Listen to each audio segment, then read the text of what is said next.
Today we will see is Apple facing extinction in the future. This video is brought to you by Question Response, the channel where you will find the answer to everything. Today Michael Wolfe, Kosta, Glyn Williams and Noam Kaiser will present their point of view to us. We will start with the answer of Michael Wolfe. Yes, in fact failure is the default path for a large company given a long enough time frame. Most companies that make the Fortune 500 drop off of it. And the lifespan of a 500 company has gotten shorter and shorter over the decades. http://wwired.com/wired-science/2012/06/fortune-500-turnover- and its meaning/closing parenthesis. Think of the following names: US Steel, Pan Am, ITT, GM, Packard, Wong, Enron, Woolworth, Noval, soon Nokia and RIM. These were some of the largest and or most innovative companies in the world in their day, and today they have either failed, gone through near-death experiences, or are a shadow of their former selves. I would also argue that Apple is in an especially volatile industry.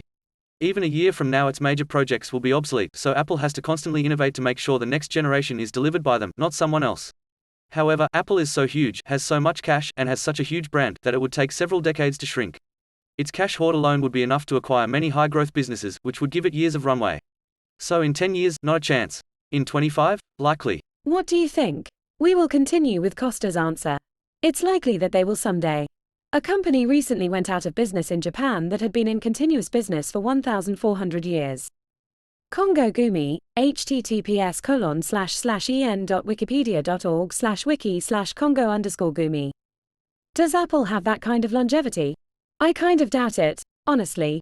I think if Apple, and any company currently in business, is still around in 50 or 100 years, it will be because they completely changed so as to be unrecognizable in their current form.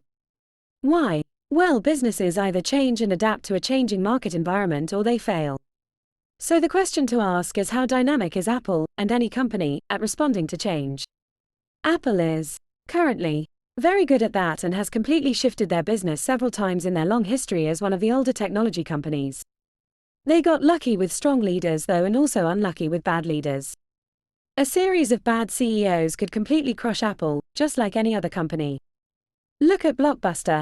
Still, Apple has a few things going for it to insulate it from such a rapid decline. They have a great team now and appear to be keeping the culture in place that allow. Access this answer and support the author as a Quora Plus subscriber. Access all answers reserved by Kosta. For Quora Plus subscribers, access exclusive answers from thousands more participating creators in Quora Plus. Browse ad-free and support creators. Start free trial. Learn more. The following answer is from Glyn Williams.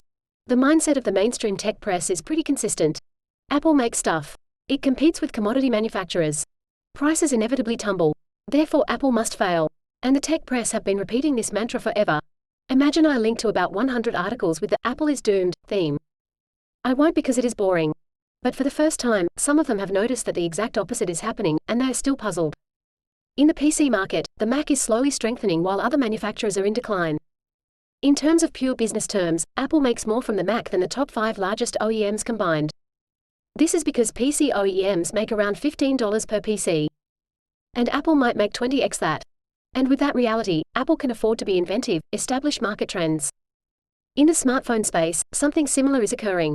With the exception of Samsung, all of the Android OEMs are loss-making businesses.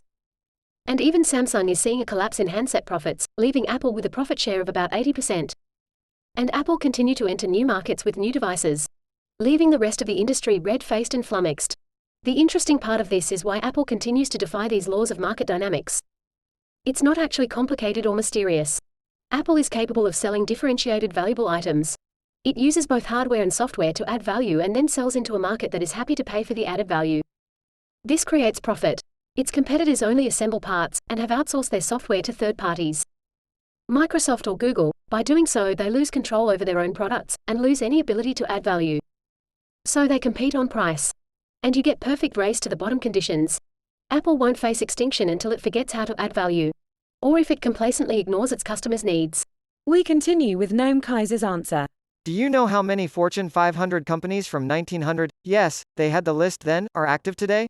16. Whenever I hear of too big to fall, I'm reminded of a time, not so long ago, when you couldn't go into a business meeting without placing your BlackBerry, https://www.quora.com/topic/BlackBerry on the table. You just had to have a MySpace product, https://www.quora.com/topic/myspace-product account. And before that, if you had a game console, it had to have been an Atari company. https://www.quora.com/topic/atari-company.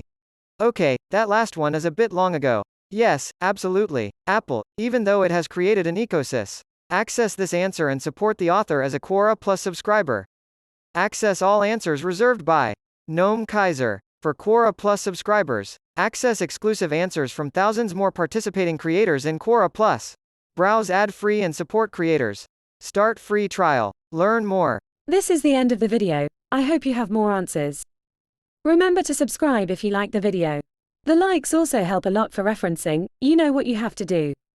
The video is over. You can continue discussing this question in the comments, or find another question that interests you. See you next time.